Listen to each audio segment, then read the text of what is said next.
When I heard that Netflix was adapting The Haunting of Hill House, I was so excited. The novel by Shirley Jackson is one of my absolute favorites, and I have been desperate for a good ghost story for quite some time. So when this show came out, I binged it in a day. The show follows the story of the Crane family as they move into the infamous Hill House and slowly unravel under the stress of the home swanting. The series is terrifying and heart-wrenching, and although there are some moments that jump scare you, the true terror lies in the build-up. In the show's first episode, we're introduced to the family and their new home with a somber tone. We then see how each member reacts to the house's presence. This is effective immediately as the show goes on. We see them as adults dealing with the aftermath. This story uses a dual timeline to show how the past is haunting the present. As I watched the show, I thought about what makes it so scary.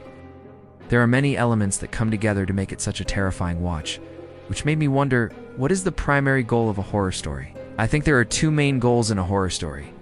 The first goal is to make you feel dread and apprehension. You don't want to be scared, but you also don't want to be comfortable. A good horror story will leave you feeling uneasy, even after it's over.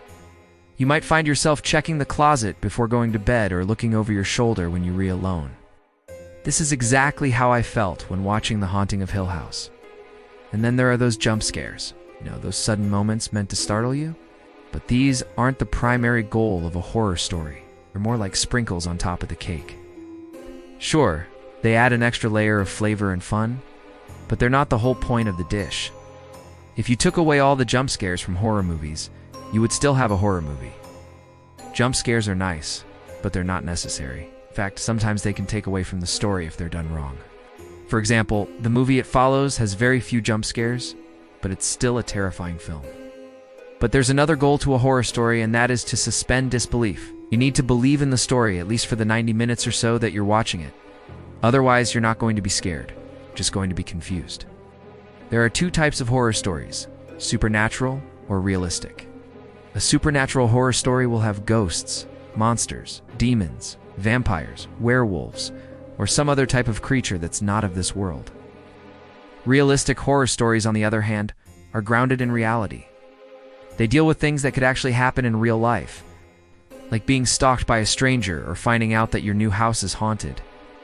Psychological horror stories fall into this category. They mess with your mind and make you question what's real and what isn't. Movies like The Silence of the Lambs and The Shining are great examples of this type of horror. So let's get back to The Haunting of Hill House. The house itself is a character in the story. It's not a person, but it does have a sort of consciousness. The house is able to influence the thoughts and actions of those around it. It preys on their fears and weaknesses, and it seems to enjoy watching them suffer. Another thing that makes this story so scary is the ambiguity. We never really know what's going on. There are a lot of unanswered questions, and that's intentional. Shirley Jackson wanted us to feel a sense of unease and uncertainty. She wanted us to be able to fill in the blanks with our own imaginations, and that's where the true horror lies. But there are certain things that we do know. For example, we know that the house is responsible for the death of at least one person. We also know that it's capable of manipulating people into doing its bidding. And we know that it takes great pleasure in causing pain and suffering. The reason why this works so well is because it plays into our deepest fears. We fear the unknown, fear what we can't control, and we fear things that are beyond our understanding. The Haunting of Hill House is a masterclass in building suspense. From the very first scene, we are aware that something is not right. There is a palpable sense of dread that hangs over the house like a thick fog. We can feel the tension building even when nothing is happening on screen. What makes this so effective is that we don't know what's going to happen next. We are kept guessing until the very end, and when the truth is finally revealed, we are shocked. One of the best things about The Haunting of Hill House is that it doesn't rely on cheap tricks. There are no sudden noises or images meant to startle us. Instead, the story unfolds at a slow and steady pace. This allows us to become fully immersed in the story. You're able to feel the characters' emotions and experience their fears as our own.